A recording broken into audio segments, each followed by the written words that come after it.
I was dead in that moment, spiritually, emotionally. You don't survive watching the man you love kiss your sister and still believe in anything. I stood in the doorway, wedding dress half zipped, holding 2 coffee cups, and there they were, his hands on her waist, her lips on his mouth. My sister, my fiancé, my future, ending in silence. They saw me, froze. His mouth opened. "It's not what it looks like," she said. "You weren't supposed to see this." As if that would fix it. As if not seeing it would have made betrayal okay. I dropped the coffee.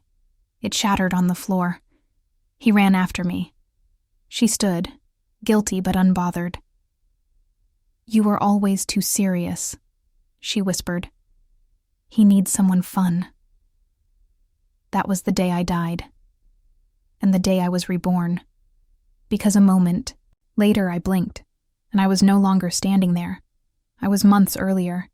It was my old bedroom, my old calendar, my old phone, before the betrayal, before the lies. I couldn't believe it, but the messages were there, the old texts, his fake sweetness, her fake support. The date on my phone confirmed it. I had been given a second chance, a full reset. And this time, I wasn't going to warn them. I wasn't going to beg, cry, or play the good daughter or perfect fiancé. I was going to watch, prepare, document. And when they showed their true selves again, because they would, I wouldn't scream. I'd simply vanish. Let them think they won. And then I'd show them who I become when I stop loving people who only know how to take. The first time, I defended them, told myself I was overreacting, ignored the gut feeling that something was off. My sister always lingered too long near him. He always looked at her like he was comparing us. I told myself love was trust. Now, I know better. Love is protection. And this time, I protected myself. I started small, changing passwords, separating finances, cutting emotional threads quietly. I smiled when he complimented me. I nodded when she called me clingy. But behind closed doors, I made copies of everything. Messages, financial statements, photos. I wanted a record, not to punish them, but to free myself. Because I knew what was coming. And this time, I'd be ready. They thought I was stupid. That was their first mistake. My sister had always played the fun one, the pretty one, the innocent one, and I had been the reliable one, the one who planned, the one who forgave. She used to say, "You're so strong," but what she meant was, "You'll clean up my messes." Not anymore. I let her flirt. I let him drift. I made no accusations. Because this time I wasn't going to fight for them. I was going to bury the version of me who did. He started pulling away just like before. Fewer messages. Less eye contact. I asked about wedding planning, and he sighed like it was a chore. She started giving backhanded compliments. "You're so lucky he's patient with you." I smiled, said thank you, and made another note in my journal. Because I wasn't confused anymore. I was collecting proof. They were writing their downfall in real time, and when the betrayal finally came, I wouldn't fall. I'd rise, quietly, strategically, completely. When the confession finally happened, it was almost funny. They sat me down like I was a child, said they had feelings, that it just happened, that they didn't want to hurt me. I nodded slowly. "Of course," I said. "I hope you two find happiness." They stared at me, confused. No anger, no crying. But I stood, kissed them both on the cheek, and walked out. And they thought that was the end of it. But it was only the beginning. Because while they moved into my old life, I was already halfway to building a new one. I cut ties fast. Moved out of state, started my own company, took the business contacts they didn't know I had, secured a startup grant, built something from the ashes of my old life. And when people asked, what happened to the wedding? I said, it didn't fit who I'm becoming. And that was the truth. I wasn't just healing. I was evolving. And they hadn't even begun to understand what that meant. But they would. 6 months later, I was featured in a Women in Tech article.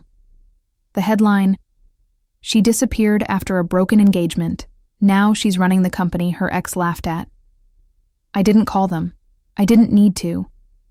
Because they saw it. My name. My face. My success.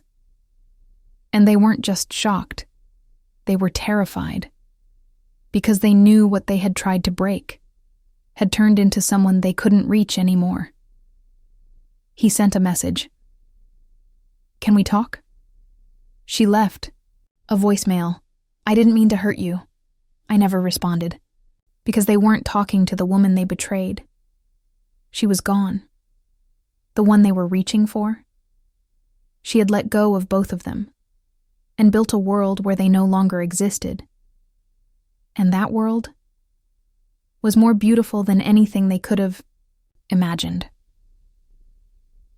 My family noticed my distance, but they didn't question it at first. They were too used to me being the strong one, the peacemaker, the one who stayed silent to keep the peace. So I let them think I was just stressed from planning the wedding. My mother fussed over floral choices while my sister smirked behind her tea. I watched her, remembering how she once cried when I got the promotion she didn't. She said she was happy for me, but her smile never reached her eyes. I used to ignore that. Now, I saw it for what it was. She didn't want what I had. She wanted to be me. And now that she had my fiancé, she thought she'd finally won. But what she didn't know was that the prize wasn't him. It was peace, and I already had it. He started staying out later. Blamed meetings, car trouble, even his sick coworker. I smiled, nodded, made his dinner anyway, just like before. But this time I wasn't cooking out of love. I was gathering. I tracked his locations, took screenshots of suspicious messages, even recorded phone calls. Not for revenge, for truth, for my own sanity. People say you can't prove betrayal, but you can. You just have to stop making excuses for the ones doing it. I'd made that mistake once. Now I knew better. And when he finally slipped, and I caught him at her apartment, I didn't yell. I simply said, "I figured it would be here." His face paled. Hers turned smug. I said nothing more. I turned, got in my car, and drove away.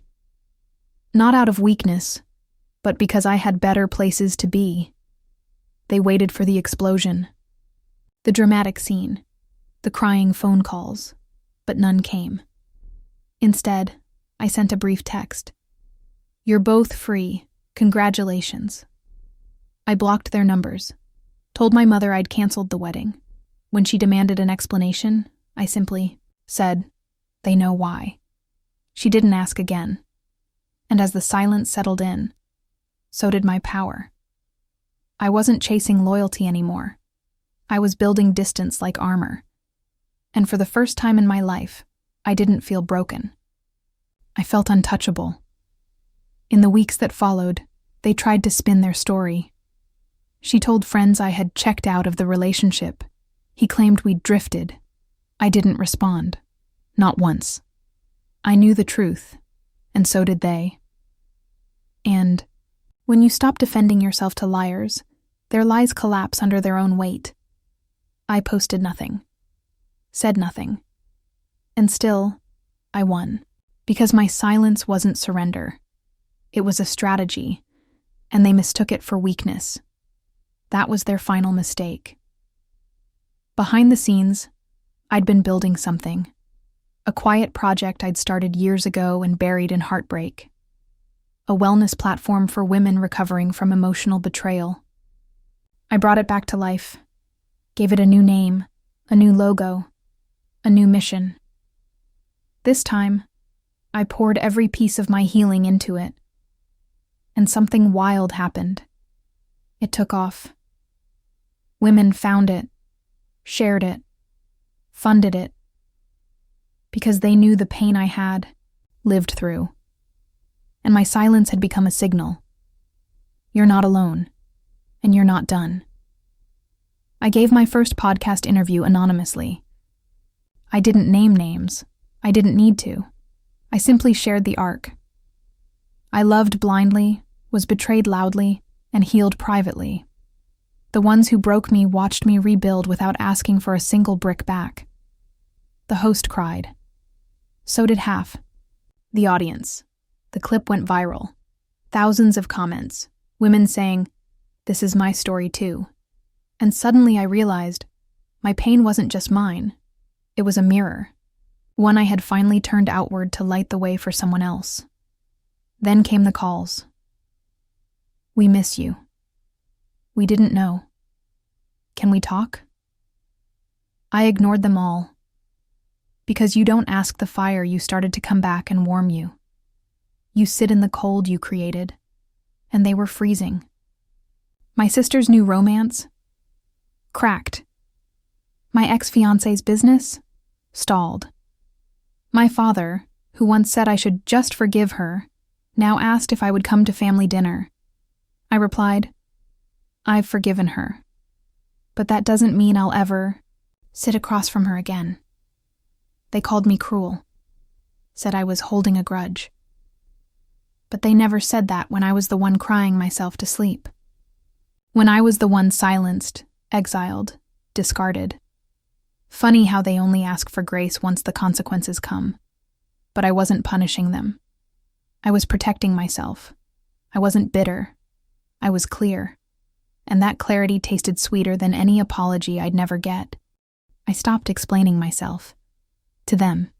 To the family. To anyone. Because the truth didn't need defending anymore. It was visible. Evident. In my work, in my energy, in the way I walked into rooms without looking for approval. My platform. Her Still. Reached over 100,000 users in under a year. Women from different countries, languages, and timelines, all rebuilding themselves from betrayal. We didn't scream into the void. We rebuilt from the ashes. We weren't telling stories for pity. We were reclaiming narratives for power. My story, the one they tried to make me ashamed of, had become my foundation. And they were footnotes, missteps, lessons, not lifelines. I launched an online masterclass for women like me, betrayed not just by partners, but by the people who were supposed to protect them. I titled the first module, "They Thought You'd Fall Apart. Good. Let Them Watch You Rebuild." Enrollment exploded. The testimonials weren't just touching, they were revolutionary. This saved me. You gave me permission to stop shrinking. I didn't even know I was allowed to walk away. The girl who once sobbed into her own wedding invitations had become someone other women called anchor. Not because I had all the answers, but because I had survived and documented the climb. My sister tried to reconnect, sent me a letter filled with guilt and spiritual quotes. We were young. I didn't understand what I was doing. But she did. And now that her world was crumbling, she wanted the warmth of the woman she had buried. I didn't even open the full letter, just enough to see her name and toss it into the fireplace. I didn't burn it in anger. I burned it like a ritual, like finally burying the ghost that used to haunt my sleep. Forgiveness doesn't always look like reunion. Sometimes it looks like letting ashes remain ashes. He emailed me once. A long, rambling message filled with fake accountability and slippery compliments. "You always had more strength than me. I still think about you." I stared at it, not with pain, with curiosity, because this was the same man who left me for a thrill, who watched me break and stayed gone. And now that the thrill had ended, he remembered my softness. But I wasn't soft anymore. I was steel, warm, but unbendable. I didn't reply. I didn't need to. Because people who watched you drown don't deserve a seat in your kingdom once you learn to swim. At a family gathering I chose not to attend, someone said, "She's changed." My cousin replied, "No, she just stopped performing humility for people who never gave her respect." That reached me through the grapevine, and I smiled. Not because it was sassy, but because it was true. I hadn't changed. I'd returned to myself. The one I was before I learned to make myself smaller to be loved. Now, I loved without shrinking, laughed without apology, walked without explaining. And if that scared them, let it.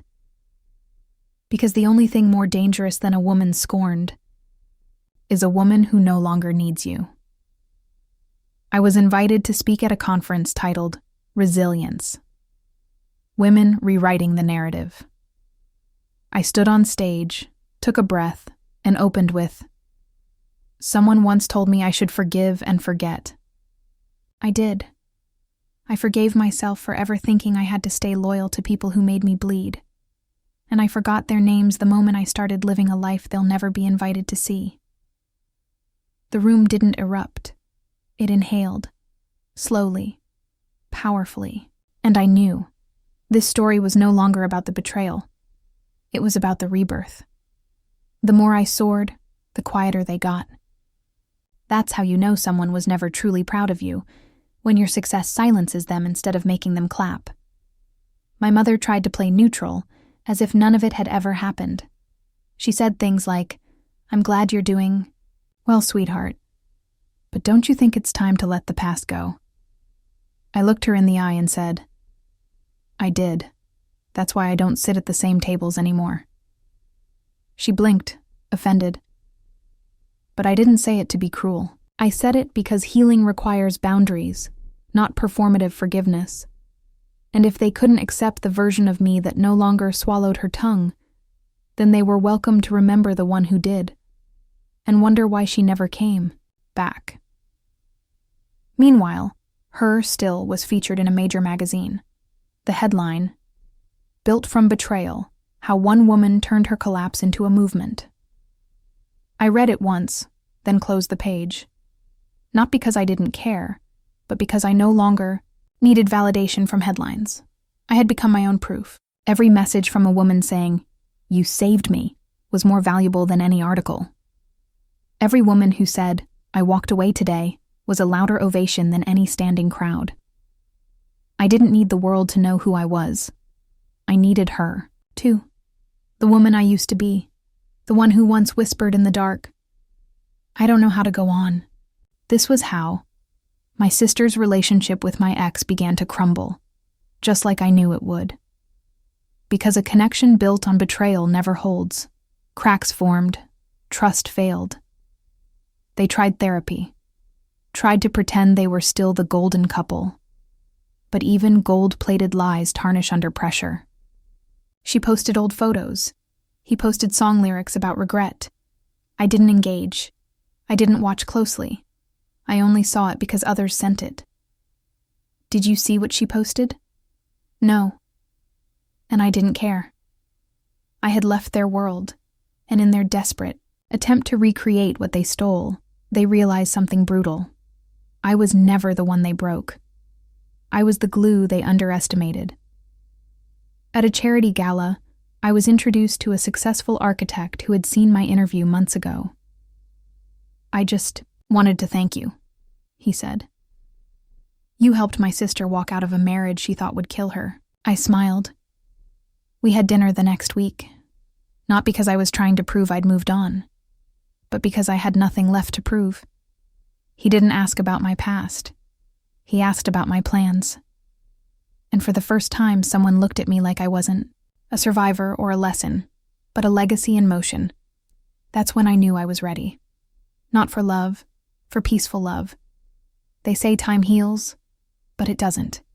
Not alone. What heals is choice. Choosing to walk away. Choosing to stay gone. Choosing to stop hoping for an apology from people who sleep fine while you shatter. What heals is rebuilding with your own hands, brick by brick, even if your fingers bleed. And one day, you look around and realize, the life you built doesn't even have a door they could knock on. That's healing. That's rebirth. My final conversation with my sister came by accident. We crossed paths at a bookstore. She looked thinner, paler, like life had drained her color. "You look," she began. "Happy?" I offered. She nodded. "He left me too." I nodded back. "Of course he did." She flinched. "Don't you want to know why?" "No," I said. "I already do. He never knew what to do with someone who couldn't be fooled." She didn't respond, and I didn't. Stay. I left her standing there, surrounded by stories she'd never have the strength to write. After that bookstore run-in, I never saw her again. She faded into the background of a life that had once revolved around stealing mine. People like her don't know how to survive without comparison. Once I stopped showing up, she stopped having anything to measure herself against. That's the difference between us. She needed someone to compete with. I just needed room to grow. And now, that room had bloomed into an entire world. A platform, a movement, a peaceful, private joy. I wasn't chasing closure. I had outgrown the questions, and they were stuck inside the answers they gave themselves. Wrong ones, but comforting. My ex tried to revive his business by attaching himself to new names. But nothing stuck. It's hard to build credibility when your foundation is theft. He messaged a colleague of mine, hoping for an introduction to someone on my board. She forwarded the email to me with a single sentence. Should I bother replying? I said no. Let him try to build a future in the ruins of everything he destroyed. I wouldn't stand in his way, but I'd never lift him out either. That's the part they never expect. Not vengeance, indifference. Her still passed 1 million users. We expanded into 10 countries. I gave fewer interviews, showed up less on social media. Not because I had something to hide, but because I had finally found peace in privacy. You don't need to keep shouting once you've arrived. And I had. Fully. Quietly. I spent more time hiking, cooking, building a life so ordinary and soft, it felt like the greatest rebellion of all, because they took drama and gave it back to themselves. I kept my softness and built something eternal with it. Eventually, my family came around, not with apologies, but with new respect.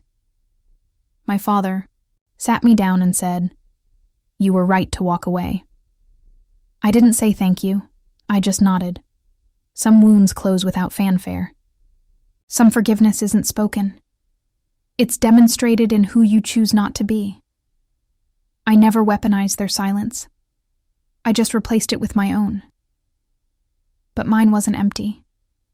It was full of meaning, full of movement, full of every version of me I had to bury to make space for the woman I had finally become.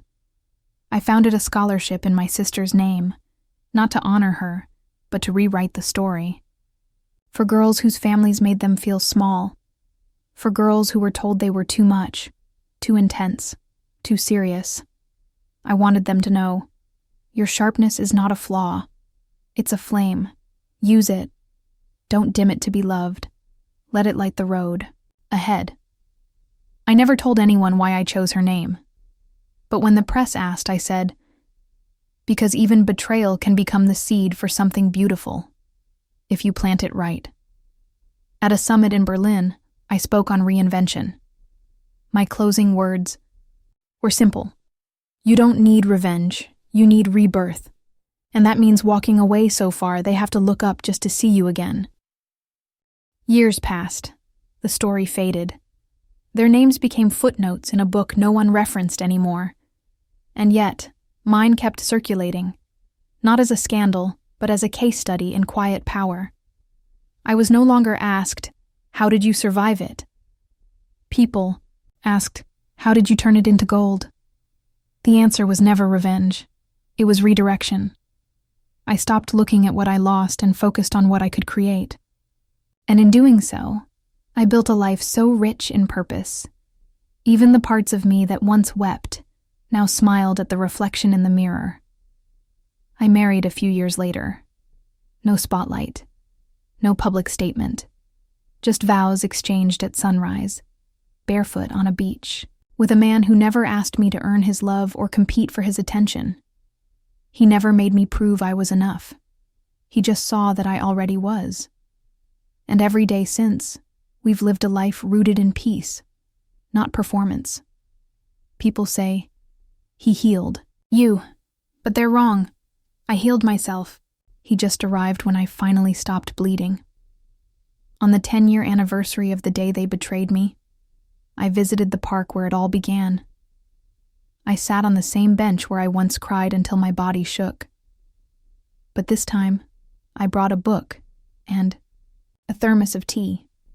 No grief, no bitterness, just stillness, just memory. I whispered to the wind. "Thank you for breaking me. I needed to find who I was beneath all that people-pleasing." I didn't cry. I didn't smile. I just breathed, fully, present, whole. Her Still was now run by a global team of women I'd mentored personally. I stepped back, not because I was tired, but because I had finally built something that no longer required me to hold every wall up myself. That's legacy. When the house keeps standing long after the builder steps outside, and I was ready to live beyond the story that started it all. My sister, I don't know where she is, and I don't care. I wish her peace, but I also wish her distance. Some things don't need to come full circle. Some things are meant to end unfinished. Because the most powerful kind of forgiveness isn't saying we're okay. It's saying, I release you. And I release the need to ever speak of this again. My ex? Last I heard, he was remarried, but the sparkle was gone. Not just from his eyes, but from the illusion he once used to control others. Charm without integrity eventually dies out. And he never rebuilt his name. Because names are like trust. Once broken, they don't echo the same. And mine now stood for something. Not survival, not spite. Reinvention. They thought I'd fall apart. I let them. They thought I'd beg. I walked away. They thought I'd scream. I went silent. And in that silence, I found something louder than revenge. Freedom. So if you're watching this and wondering if you'll ever rise again after they chose someone else, hear this. You will. You don't need their apology. You don't need their regret. You just need one brave decision, to walk, and to never look back. Because sometimes, the best way to win is to leave so far behind that your name becomes the one thing they can't forget, even after you've forgotten them.